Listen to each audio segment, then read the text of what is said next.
guys, welcome to penugasan video. Perkenalkan, saya Mentari Skarwati, mahasiswi pendidikan matematika FMIPA Universitas Negeri Semarang. Pada video kali ini, saya akan membuat tutorial flowcharts untuk yang pertama, yaitu menghitung volume pelek. Silakan disimak langkah-langkahnya ya. Oh iya, sebelumnya saya juga akan menjelaskan beberapa simbol-simbol yang nantinya akan saya gunakan ketika untuk menghitung volume balok. Yaitu yang pertama ada simbol yang seperti ini dengan nama terminal, berfungsi untuk menyatakan permulaan atau akhir suatu program. Yang kedua, saya juga akan menggunakan simbol seperti ini dengan nama input atau output yang berfungsi untuk menyatakan proses input atau output tanpa tergantung jenis peralatannya. Yang ketiga, saya juga akan menggunakan simbol seperti persegi panjang yang bernama proses yang menyatakan suatu tindakan atau proses yang dilakukan oleh komputer. Yang terakhir, nantinya saya juga akan menggunakan tanda seperti arus yang bernama flow dengan fungsi menyatakan jalannya arus suatu proses. Oke, tanpa berlama-lama lagi ya, kita langsung aja simak langkah-langkahnya ya teman-teman semua.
yaitu kita akan membuktikan apakah flowcard yang kita buat ini benar atau salah.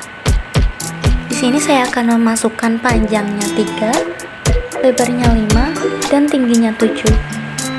Maka diperoleh 105. Jadi dapat kita nyatakan bahwa flowcard yang kita buat ini adalah benar. Nah, untuk kali ini yang kedua kita akan menghitung akar-akar persamaan kuadrat. Di sini saya akan menggunakan simbol seperti ini dengan nama terminal dengan fungsi menyatakan permulaan atau akhir suatu program. Yang kedua, saya juga akan menggunakan simbol seperti ini dengan nama input atau output yang berfungsi untuk menyatakan suatu proses input atau output tanpa tergantung jenis peralatannya. Yang ketiga, saya juga akan menggunakan simbol seperti persegi panjang yang bernama proses dengan fungsi untuk menyatakan suatu tindakan atau proses yang dilakukan oleh komputer. Saya juga akan menggunakan simbol seperti ini dengan nama predefinite process dengan fungsi menyatakan persediaan tanpa penyedaman suatu pengolahan untuk memberi harga awal. Dan sama seperti yang tadi juga, kita akan menggunakan tanda panah untuk menentukan arah yang disebut dengan flow, berfungsi untuk menyatakan jalannya arus suatu proses. Tanpa berlama-lama lagi, kita langsung aja untuk menghitung akar-akar persamaan kuadrat. Disimak langkah-langkahnya ya.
kita akan membuktikan.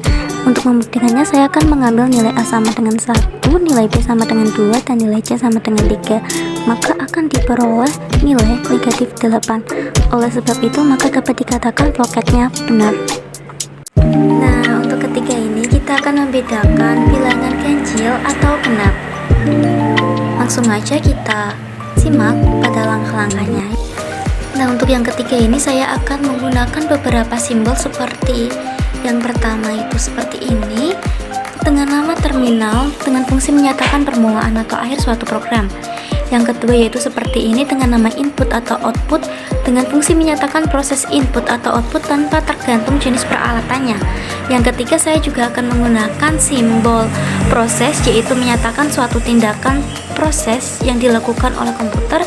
Dan yang keempat saya juga akan menggunakan simbol seperti ini dengan nama decision dengan fungsi menunjukkan suatu kondisi tertentu yang akan menghasilkan dua kemungkinan jawaban, iya atau tidak. Untuk yang terakhir sama seperti yang tadi, saya juga akan menggunakan tanda seperti anak panah yang bernama flow untuk menyatakan jalannya arus suatu proses. Langsung aja kita masuk pada aplikasi logaritma.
Nah, untuk membuktikan selanjutnya kita akan memasukkan nilai 2.